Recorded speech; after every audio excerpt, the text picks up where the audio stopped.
Assalamualaikum warahmatullahi wabarakatuh. Saya Ade Ayu Separum dengan NIM 211F134. Saya akan membacakan sebuah materi tentang konsep pendidikan bagi anak penyandang masalah sosial. Yang pertama-tama, tema dan subtema. Konsep masalah sosial, tujuan pendidikan bagi anak penyandang masalah sosial. Manfaat pendidikan bagi anak penyandang sosial. Pengertian masalah sosial dalam kehidupan bermasyarakat. Dalam kehidupan bermasyarakat, dipastikan banyak permasalahan sosial dampak dari perubahan atau perkembangan zaman dari berbagai aspek. Pengertian permasalahan secara umum merupakan suatu kondisi yang tidak diinginkan tetapi terjadi di dalam masyarakat karena dapat mengganggu ketentraman masyarakat, sehingga diperlukan adanya tindakan sebagai hasil dari kesepakatan bersama untuk mengatasi atau memperbaiki masalah tersebut. Permasalahan sosial dianggap sebagai persoalan karena menyangkut tata kelakuan yang bersifat immoral atau berlawanan dengan hukum yang sifatnya dapat merusak individu atau suatu kelompok tertentu. Penyelesaian permasalahan sosial tidak mungkin ditelaah tanpa adanya pertimbangan ukuran-ukuran dari masyarakat mengenai apa yang dianggap buruk dan baik. Faktor penyebab masalah sosial yang pertama itu adalah ekonomi. Masalah ekonomi ini tidak lagi dipandang sebagai kondisi kekurangan dalam mencukupi kebutuhan secara ekonomi, tetapi juga dalam pengaturan distribusi dan produksi yang memengaruhi kondisi ekonomi bangsa dan kemudian berimbas pada kesejahteraan masyarakat yang adil dan merata. Contohnya, permasalahan orang yang benar-benar miskin tidak mendapat bantuan, namun orang yang lebih mampu mendapatkan bantuan karena ada hubungan kekerabatan dengan pihak yang berwenang. 2. Faktor sosial. Suatu keadaan ketidakseimbangan sosial yang ada di dalam masyarakat dan kemudian menjadi suatu perbedaan yang sangat mencolok. Biasanya, permasalahan faktor sosial ini menjadi penyebab terjadinya kesenjangan sosial, salah satunya kemiskinan dan kekurangan lapangan pekerjaan. 3. Budaya. Faktor budaya biasanya disebabkan oleh adanya ketidaksamaan pelaksanaan norma, nilai, dan kepentingan sosial pada polanya masyarakat yang heterogen atau multikultural. Contoh faktor budaya diantaranya kenakalan remaja, konflik atau suku, diskriminasi, gender, pernikahan dini, penceraian, hingga eksploitasi lingkungan. Munculnya berbagai budaya luar dianggap sebagai budaya baru yang ternyata menerabas dan membuat masyarakat berperilaku tidak disiplin dan menerapkan budaya yang tidak diharapkan masyarakat secara luas. Dan yang keempat, psikologis. Faktor psikologis merupakan masalah pola pikir suatu masyarakat atau pribadi tertentu yang bersinggungan dengan tatanan kehidupan sosial. Contoh, adanya pemahaman mengenai penyimpanan dari ajaran agama yang jika diamati secara detail tidak masuk akal, dan munculnya raja-raja palsu, juga munculnya gerakan separatis anti pemerintah. 5. Biologis. Merupakan masalah sosial yang timbul akibat adanya ketidaksesuaian keadaan lingkungan yang berpotensi menimbulkan ketidakstabilan kondisi biologis masyarakat. Contoh biologis ini terjadi di masa kini dan sangat relevan, yakni terjadinya pandemi COVID-19. 6. Teknologi. Faktor terakhir yakni kemajuan teknologi dianggap jadi hal yang luar biasa dan membantu banyak pekerjaan serta memudahkan beberapa kelompok masyarakat.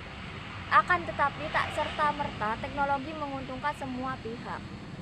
Kemudahan teknologi ternyata bisa memicu adanya permasalahan sosial, terutama bagi yang hidupnya tergantung dengan hal-hal yang bersifat manual atau ketinggalan zaman. Contoh, kemudahan memesan makanan atau berpergian menggunakan ojek online. Bentuk-bentuk masalah sosial. Yang pertama, kemiskinan.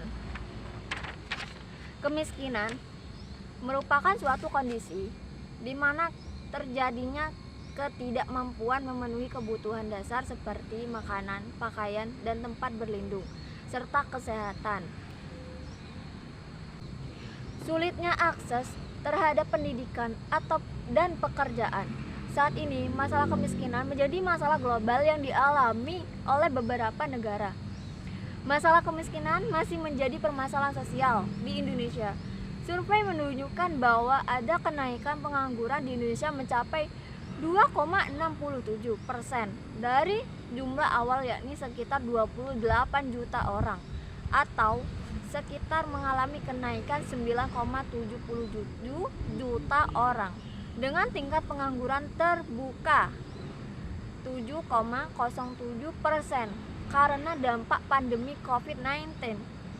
Pengangguran menjadi salah satu faktor kemiskinan pada permasalahan ekonomi. 2. Pengangguran. Pengangguran biasanya disebabkan karena jumlah lapangan pekerjaan yang kurang atau para pencari kerja tidak sebanding dengan jumlah lapangan kerja yang tersedia.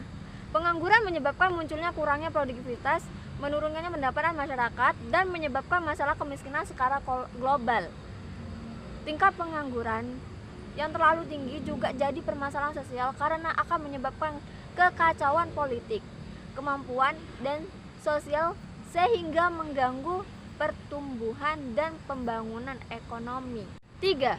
Kriminalitas. Tindakan yang termasuk unsur kriminalitas di dalam undang-undang mulai dari ucapan yang tidak sesuai, tingkah laku yang melanggar norma-norma sosial, serta mengganggu keselamatan masyarakat baik secara ekonomi, politik, maupun psikologis.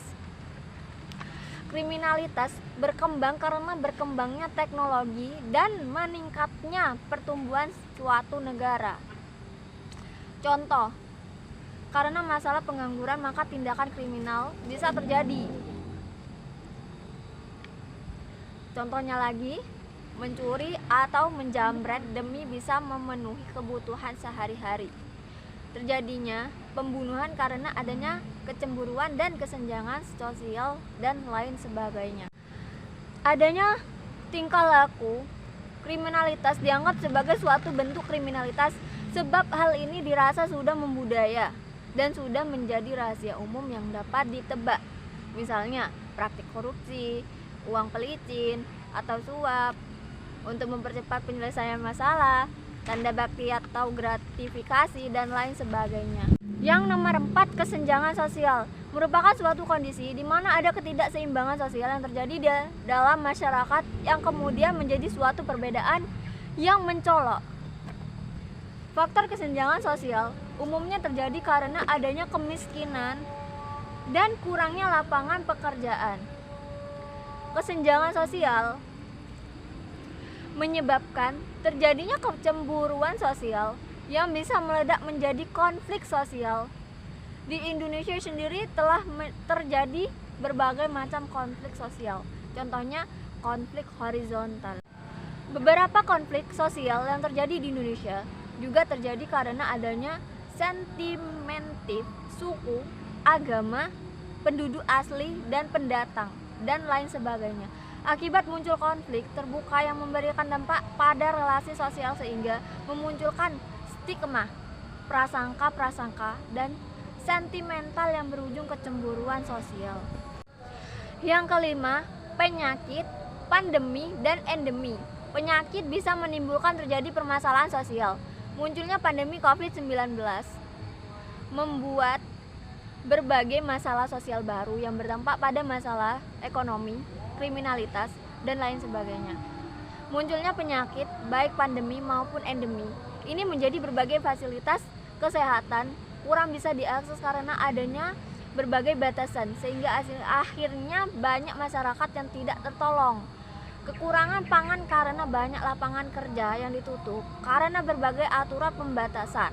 Warung-warung kecil yang juga kekurangan pelanggan, dan masih banyak lagi. Ini terjadi karena adanya wabah penyakit menular. 6. Kenakalan remaja. Kenakalan remaja bisa meliputi semua perilaku menyimpang dan norma-norma masyarakat yang berlaku. Terjadinya pelanggaran baik secara budaya maupun hukum pidana. Biasanya kasus kenakalan remaja diantaranya adalah kabur dari rumah, membolos sekolah, merokok, minum minuman keras, balap liar, dan lain sebagainya. Pelanggaran status ini biasanya tidak tercatat secara kuantitas karena dianggap bukan sebagai kasus pelanggaran hukum. Sementara itu, kasus seks pranikah di kalangan remaja, aborsi, dan lain sebagainya dianggap perilaku menyimpang yang melanggar norma-norma masyarakat. Kasus kenakalan remaja biasanya disebabkan karena belum matangnya emosi remaja yang ditandai dengan penilaian situasi kritis terhadap kepercayaan diri dan kemampuan diri sendiri dalam mengambil sikap, bertindak, dan lain sebagainya. Kasus kenakalan remaja yang juga menjadi permasalahan sosial ini dianggap sebagai kegagalan dalam pemenuhan tugas berperkembangan. Dan yang ketujuh, pendidikan yang tidak merata. Kurang meratanya pendidikan bisa memicu kebodohan secara global. Contohnya, saat ini masyarakat Indonesia bisa dibilang masih terbelenggu kebodohan menurut survei karena dirasa masih memiliki kualitas SDM rendah. Hal ini terjadi karena masih banyak masyarakat yang kurang mampu dan terisolasi secara geografis sehingga tidak dapat menjangkau pendidikan dan kesulitan mendapat akses pendidikan yang layak. Tidak dipungkiri, maju atau tidaknya sebuah negara ditentukan dengan kualitas pendidikan dan kualitas SDM. Jika sebuah negara ingin maju, maka harus memiliki SDM yang berkualitas. Sekian dari materi yang saya bacakan tadi. Saya ucapkan terima kasih. Assalamualaikum warahmatullahi wabarakatuh.